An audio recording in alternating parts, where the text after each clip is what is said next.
Akokalar, srochniy mana shu videoni ko'proq insonga tarqatib like bosingizlar.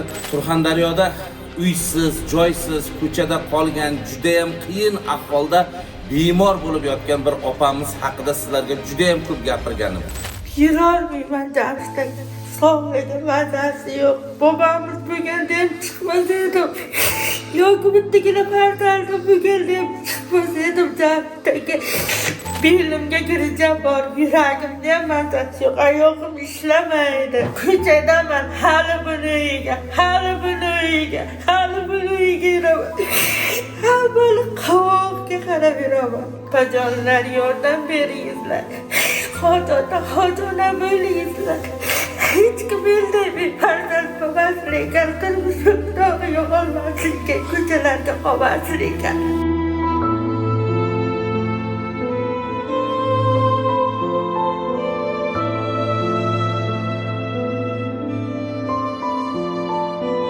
Nima uchun mana Surxondaryodan Samarqandga kelishgan, nima sabab, hammasini batafsil sizlarga to'liq videoni oxirigacha ko'rsalaringiz tushunib olasizlar.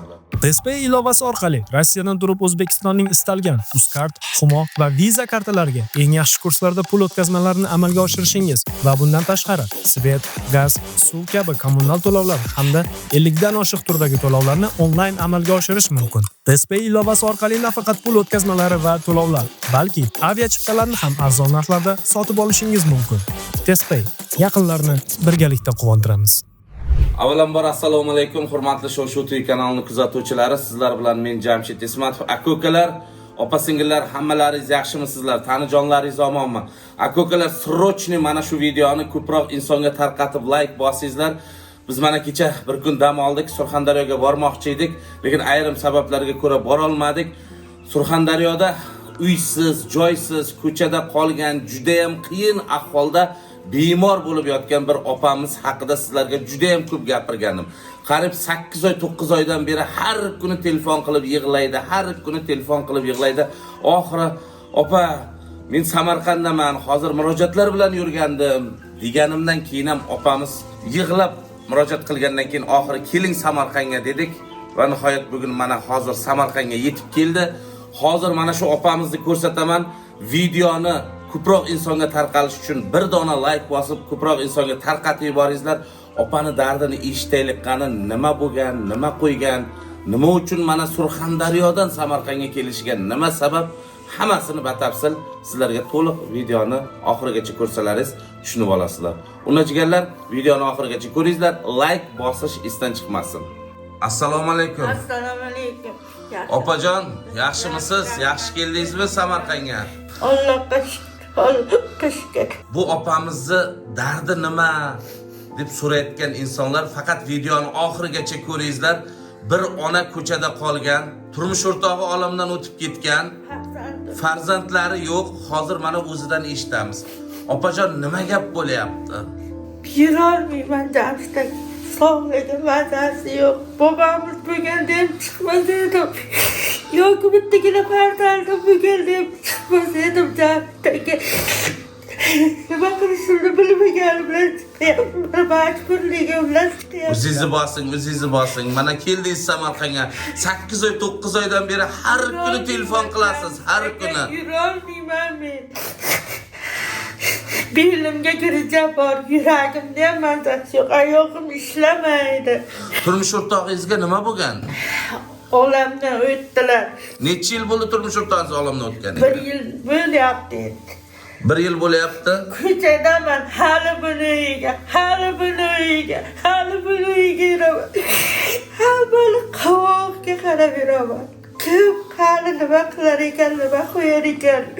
Ko'rsatishi bugun shunchalik birovniga borsa, ektalon ko'tarib boradi. Ektalon degan 5 ta taxtang ham yo'q edi, qo'limda mashina keldi. Turmush o'rtog'ingiz bilan uy joylaringiz yo'qmidi? Yo'q, kenja o'g'li bilan turardi. Ikkinchi turmush o'rtog'im birinchidan ajralgan edim. Birinchidan ajralib, ikkinchi turmush o'rtog'ingiz bilan yaxshi yashab kelayotgandingiz, turmush o'rtog'ingiz olamdan o'tib ketgandan keyin siz yana chiqib ketdingiz. Tushundim sizni. Yaxshi yashadik. Bizdan nima yordam? Shu davolanayım ekan degan edim. Samarqandga yurib ketamanmi? Allohimdan nimasi bilan xalqimizdan ovlari bilanmi deb. Bir qanday bir harakat Yo'q dedi. Yo'q bundan. o'tgan safar bizga video jo'natgan ekansiz, yosh boladay emaklab mana shunaqa holat. Sizni biron joyga chiqsangiz kimdir yoningizda, hozir bu yoningizda bir Elektronga kaliska bilan yuraman, chiqolmayman. aka-ukalar, opa-singillar mana ko'ryapsizlar. Surxondaryodan Samarqandga kelibdi. Aka-ukalar mana hozir kutib oldik. Qo'ldan kelgancha oyoqlar ishlamaydi, belda grija bor, oyoq juda ham harakat 2 qadam yuradi, yana qiyin ahvol ekan bu turishda bilmadim aka-ukalar. Nima deysizlar? Xudo xohlasa bugundan biz mana shu opamizga qo'limizdan kelgancha Farzandim bu keldi, basharkimiz edim men, o'zi qarardi. Yo'tirmish o'rtog'i bo'lishdi, ketib qolgan deb. nechinchi yilda tug'ilgansiz? 74-yilman. 52 ga kiribsiz-da. 52 yoshingizda ko'chada qolib ketdingiz. Qariganda ko'chaga qolib ketishim ekan. Hali buni. Aka-ukalar, albatta mana shu videomizga kommentariyasida o'zlaringizni fikrlaringizni yozingizlar. Shunga qarab biz ham xudo xohlasa harakat qilsak, bir hafta 10 kun harakat qilsak, akajonlar, opajonlar yordam beringizlar. Xojona bo'lingizlar.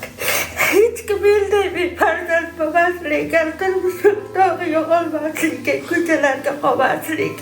bo'ldi xudo xohlasa. Bo'ldi, opa yig'lamang, yuram ezilib ketyapti.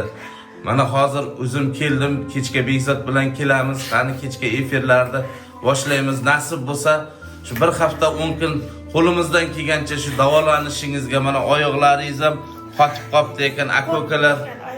Harakat juda ham qiyin. Nima qilishni bilmaydi. Endi bir onaga ko'chada qolgandan keyin oxiri majbur bo'lib 8 oy, 9 oydan beri bizga murojaat qiladi. Aka-ukalar, fikrlaringizni kommentariyaga yozingizlar. Xafa bo'lmang, bo'ldi. Ko'ruvdi akajon, bobojon aka bor, ko'ruvdi. Bor uyimizda o'rmalab kaleska beruvdi bobojon. Bobojon kaleska berganmi? Ha, elektronga kaleska o'z menga ganim yo'q, o'zlari bor, efir qilib olib bordi. Endi hozir grijangiz bilan mana bu oyoqlaringizni davolamasangiz, umuman yura olmay qolasiz-da. Yura olmayman. Xudo xohlasa hammasi yaxshi bo'ladi. Yig'lamang, xudo xohlasa hammasi zo'r bo'ladi.